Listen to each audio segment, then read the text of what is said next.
Yes, Liverpool won the 2024-25 league title, but let's face it, they just about limped over the line.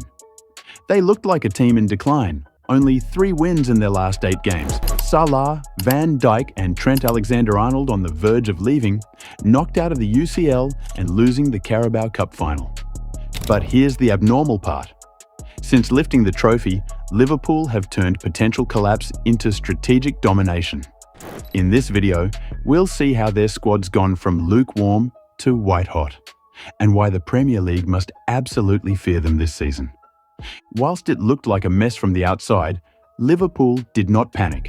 They were handling business behind the scenes with a strategy to attack the transfer market with full force and bring in some serious reinforcements. We will get to those signings, but before that, the first thing they had to do was address the existing contract situation.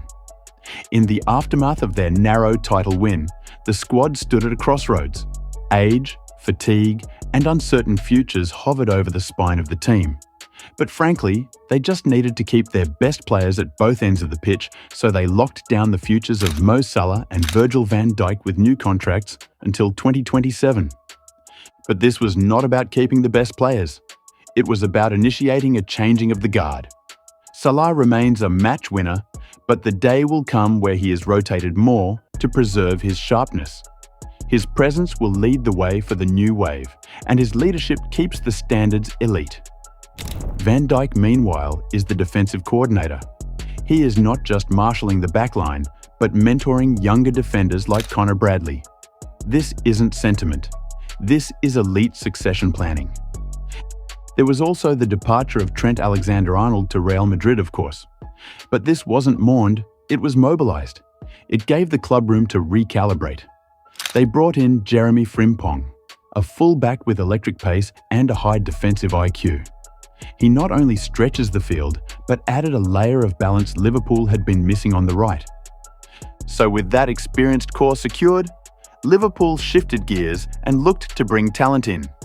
And this is where the succession planning looked outstanding. Before looking at who they signed later, it's clear they have a squad DNA. Every single player coming in shares key traits: relentless work rate, high physical output, tactical intelligence, and mental resilience. The team press together. They recover together. They adapt together. So the first signing, Florian Wartz from Bayer Leverkusen, in a record-breaking deal worth up to £116 million. He arrived off the back of 16 goals and 14 assists in the 2024-25 season, marking him as one of Europe's most productive midfielders. He led the Bundesliga in dribbles attempted with 328 at a 49.1% success rate, ranked 8th in progressive passes, and received the 3rd most progressive passes in the league. He created 2.1 chances per 90 minutes from open play, second only to Salah among creative midfielders.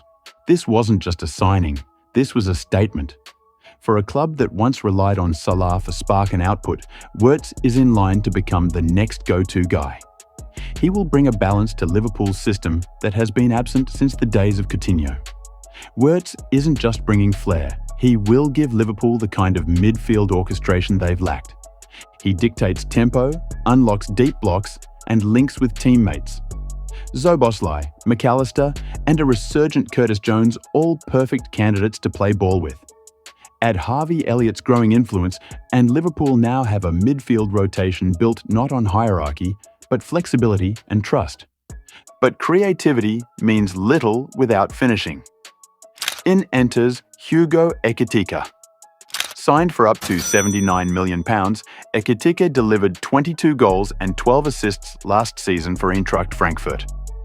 He averaged 0.8 goal involvements per 90, placed in the top 10 percentile for expected goals, and had a shot conversion rate of 54%.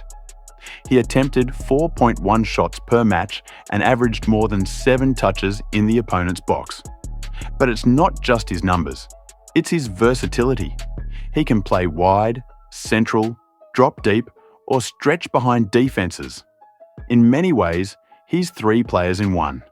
This wasn't just about buying a goal scorer.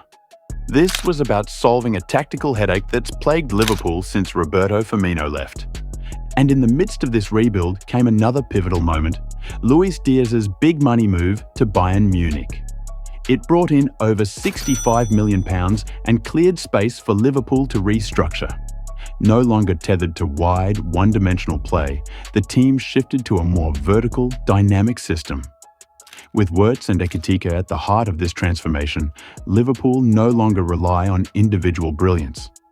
They operate as a synchronized unit. Liverpool's front line has a new, ferocious look to it. And while the attack sharpened, Liverpool didn't ignore the back. On the left, Andy Robertson is taking on a dual role. Still a dependable presence when called upon, he is now a guiding hand for Milos Kerkez. As reports from Liverpool.com highlight, Kerkez has soaked up Robertson's knowledge and is now delivering those same tireless runs and overlaps that defined Liverpool's dominance during their peak years, which makes this transition feel as seamless as anything. Under Arne Slot, tactical flexibility has become the new foundation. Whether lining up in a 4-3-3, a 4-2-3-1, or a hybrid 3-4-2-1, Liverpool no longer worry about shoehorning players into roles. Wartz offers control when needed. Eketa provides chaos in the press. Frimpong and Kerkez bring the width and defensive structure. Robertson adds leadership. And Salah? He still delivers the spark when it matters most. Not to mention Núñez and Gakpo providing much-needed depth throughout the season. This is Slot's Liverpool. It's not about hanging on to old glory. It's about building something that lasts. Salah, Van Dijk, Robertson, they remain, not as relics, but as pillars. Around them, Wartz, Frimpong, Kerkez, Eketa are the new wave defining what comes next. And timing matters. The 2026 campaign is packed, over 60 fixtures expected across competitions. In previous seasons, that would have been a crisis. Now, it's an opportunity. Liverpool have the depth, they have the rotation, and crucially, they have clarity. So when the big moments arrive, when it's time to press, to pause, to pounce, this squad has an answer. And that's why this rebuild isn't just impressive, it's extraordinary. Liverpool aren't clinging to the past, they're constructing the future. So is this the smartest rebuild in Premier League history? Let us know in the comments, and do not forget to subscribe.